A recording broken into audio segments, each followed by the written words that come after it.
At some point in the last decade, romance quietly became a software problem. Not a poetry problem, not a coincidence problem. A software problem with dashboards, metrics, retention curves, and something suspiciously similar to a customer lifetime value chart. Love used to be chaotic, messy, and hard to optimize. Now it comes with filters, rankings, engagement nudges, and a gentle reminder that for just a few more dollars a month, your odds might improve. Which is fascinating, because dating apps face a very specific business dilemma. If they actually help you find a long-term partner, they lose a customer. That's not a conspiracy theory, that's just math. And today, we're unpacking what happens when algorithms, the same ones that optimize ads, prices, and delivery routes, start optimizing human attachment. Welcome to the algorithm of love, where dating apps don't sell love, they sell hope with a subscription option. Hope is a renewable resource, and loneliness is recurring revenue. And if that sounds dramatic, consider this. Dating platforms are some of the most heavily optimized consumer products on Earth. They A/B test wording, photos, timing, notifications, swipe velocity, match frequency, and emotional responses with surgical precision. They don't just ask, will this help you meet someone? They ask, will this keep you engaged just long enough? Because engagement is money, and love, it's, well, customer loss. Let's talk about the quiet ranking system everyone suspects but no one fully sees, the so-called Elo Score.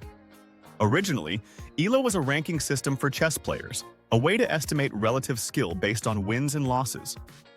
Dating apps didn't officially confirm using Elo forever, but former employees, leaked talks, and behavior patterns strongly suggest some version of desirability scoring exists. Not you're hot or not, more like how desirable the system believes you are based on how others interact with you. Swipe right a lot, your score changes. You get swiped right a lot, and your score changes again. Ignore matches, reply slowly, your score changes yet again. You're not browsing profiles. You're participating in a real-time market where attention is the currency and the algorithm is the market maker.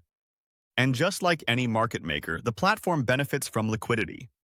If there's too many successful couples, liquidity dries up. But too much rejection and users leave. So the system aims for something very specific, just enough matches to keep you hopeful, but not enough outcomes to make you leave. That's not evil, that's optimization. Think about the incentives.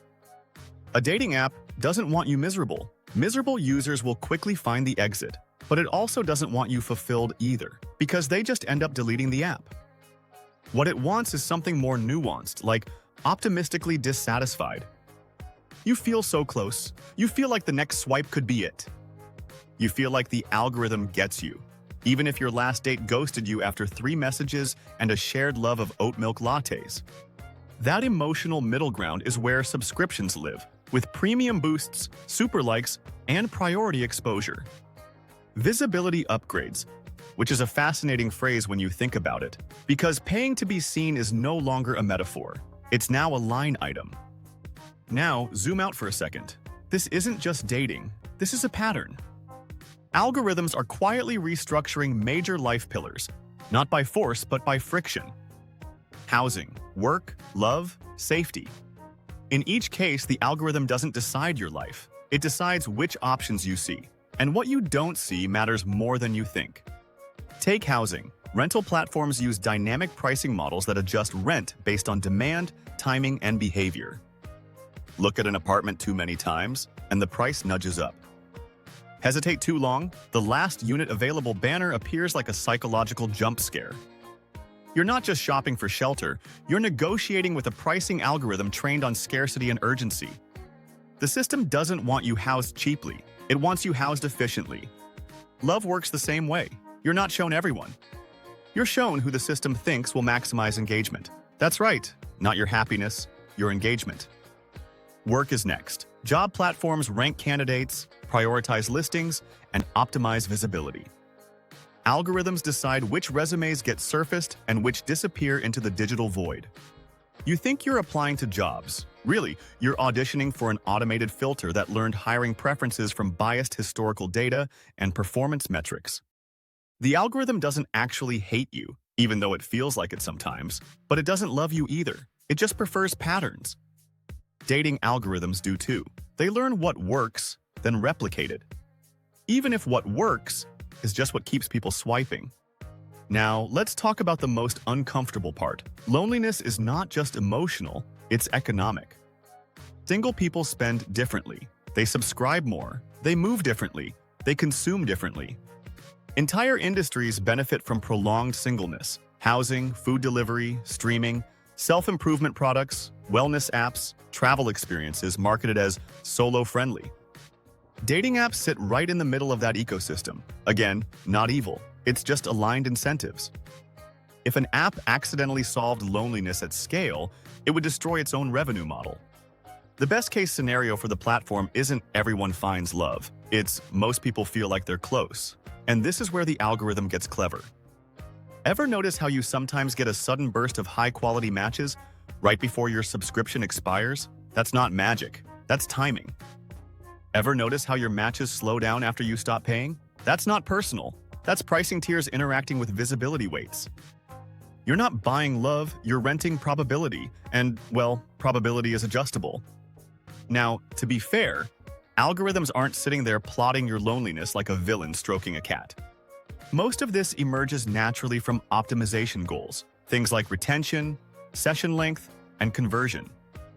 The algorithm doesn't actually want you single, but it does want you engaged, and loneliness just happens to be very engaging. But here's where neural nickels leans in. This same logic is spreading everywhere. Safety apps optimize for alertness, not calm. News feeds optimize for outrage, not understanding. Fitness apps optimize for streaks, not health. Dating apps optimize for hope, not resolution. And when algorithms mediate fundamental human needs, they quietly reshape behavior. People date differently now. They evaluate differently. They replace curiosity with comparison. Why commit when the algorithm promises infinite options? Why settle when the next swipe might be statistically better? This isn't dating paralysis, it's choice inflation. When everything is ranked, nothing feels final. And the money follows. Premium tiers promise better outcomes. Boosts promise fairness in an unfair system, and paywalls form around visibility itself. Which raises a strange question. If desirability can be algorithmically adjusted, is attraction still organic? Or is it just exposure plus timing plus dopamine? Now let's pull back again. Dating apps didn't invent this, they just perfected it. The same mechanics appear in credit scoring, insurance pricing, job screening, content moderation, policing tools, and risk assessments. Algorithms don't just reflect reality, they shape it by deciding what gets surfaced, rewarded, or ignored. Love is just the most emotionally charged place this happens, which makes it harder to notice the economics underneath. So are dating apps designed to keep you single? Well, not exactly. They're designed to keep you optimizing yourself within the system. Better photos, better prompts, more swipes, more upgrades. Self-improvement becomes gamified, monetized, and endless. And the finish line stays just out of reach. But here's the part that matters most. Algorithms don't remove agency. They redirect it. You can still meet people offline. You can still opt out. You can still choose differently. But when major life pillars become algorithmically mediated, awareness becomes leverage. Understanding the incentives doesn't make dating easy, but it makes it less mystifying. You stop blaming yourself for outcomes engineered by systems that don't measure happiness. And this doesn't end with love. As algorithms increasingly manage housing access, job visibility, financial risk, and personal safety, the same question keeps coming up. Who benefits when friction is optimized? Sometimes it's you, sometimes it's the platform. Often, it's both, just not equally. The algorithm of love isn't cruel. It's efficient. It doesn't break hearts, but it does keep them slightly unsatisfied. And in a world where code increasingly mediates connection, money, and opportunity, learning to see the system doesn't make you cynical. It makes you literate. Because the most powerful algorithms aren't the ones predicting the future. They're the ones shaping what feels possible right now.